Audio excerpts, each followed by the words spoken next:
In Matthew chapter 13, Jesus transitions into a new style of teaching. Why did he do this? And how do I understand what he meant? This Sunday, I'm going to look at the motive for this transition as it's given in the book of Matthew. But in this video, I want to take a more general approach, and I want to give you 5 rules for interpreting parables. I'm Pastor Mike, and this channel is called Scripture That Makes a Difference, because I believe Scripture's made a difference in my life, and that it can make a difference in yours as well. So each video in this channel aims to show how a specific passage makes a difference today. If this is your first time here, you can learn more about this channel by reading the description below, and if you find you like this kind of content, just click the subscribe button and you'll get more. When the religious leaders rejected Jesus' claim to be the Messiah, Jesus transitioned to a different style of teaching we call parables. Matthew explains why, but not how to interpret them. This video is going to be my list of hints to help us understand parables. A parable, in case you didn't know, is a story taken out of the normal routine life of the hearers, but communicates a higher or deeper or more spiritual reality, and in Jesus' case, something about the kingdom of heaven. So here's a few hints on how we can understand parables the way they were intended to be understood. Hint number 1, we need to seek to understand each parable in its appropriate setting. There are several things that can contribute to understanding the setting of a parable. Probably the first and most important is the cultural aspect. We need to make sure that we're careful to understand the imagery as the first century hearers would have understood them. For the most part, the parables were given to a culture that was primarily agricultural. And so most people understood at least the peripheries of being a farmer. And so the farming imagery comes up a lot in the parables. But we have to understand this in the first century culture, because if we try to impose modern tractors and combines into these parables, we're going to end up misunderstanding them. While we try to understand the setting, we also have to understand the context. What it was that prompted Jesus to use that parable to communicate to his people.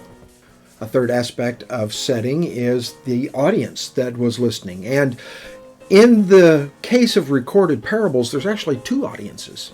There's first the audience Jesus spoke to, primarily, but not always, mostly a Jewish audience. But when we understand that it was Luke who recorded more parables than any other author, why did Luke choose those parables to communicate primarily to a Greek audience? Again, we need to understand the setting in order to understand a parable. But we also need to carefully observe what is recorded. We need to read it again. Oftentimes we think we know the content of a parable because most of them have been taught to us since we were small children in Sunday school, and we hear preachers preach about them on the platforms, we hear them on the radio, we even see them in YouTube. But we need to read them again for ourselves so that we can observe what is actually recorded, not what others chose to emphasize. My third hint is that not every detail is significant. We have to remember that these are stories, and they are meant to keep people's attention. And so many details are added to make the stories coherent. We need to read and observe the parable in order to find out which details are significant to the point that Jesus is making.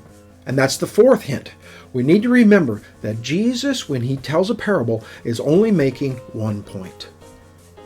I've heard Bible teachers read a parable and then introduce their discussion by saying, and the 5 main points that Jesus is making in this parable.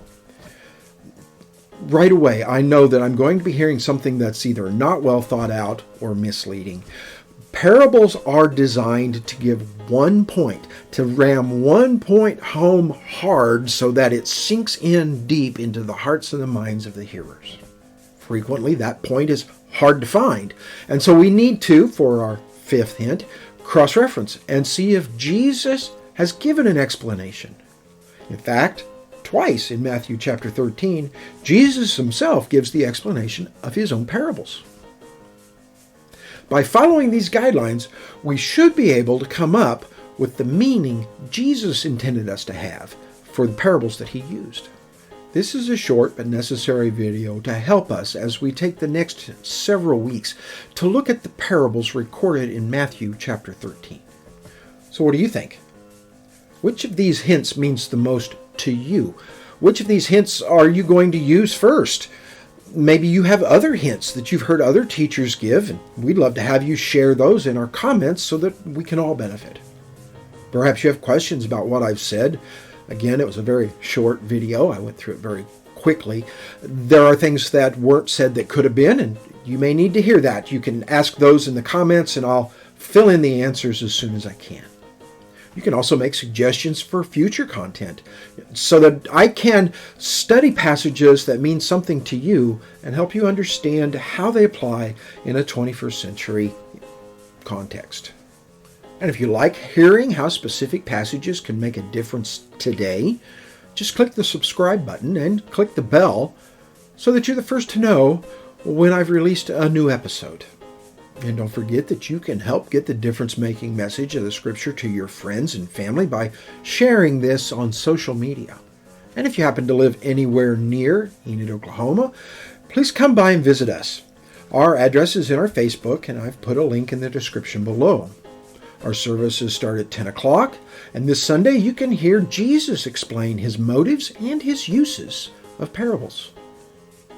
And until next time, don't forget that the Bible is intended to be understood by everyone.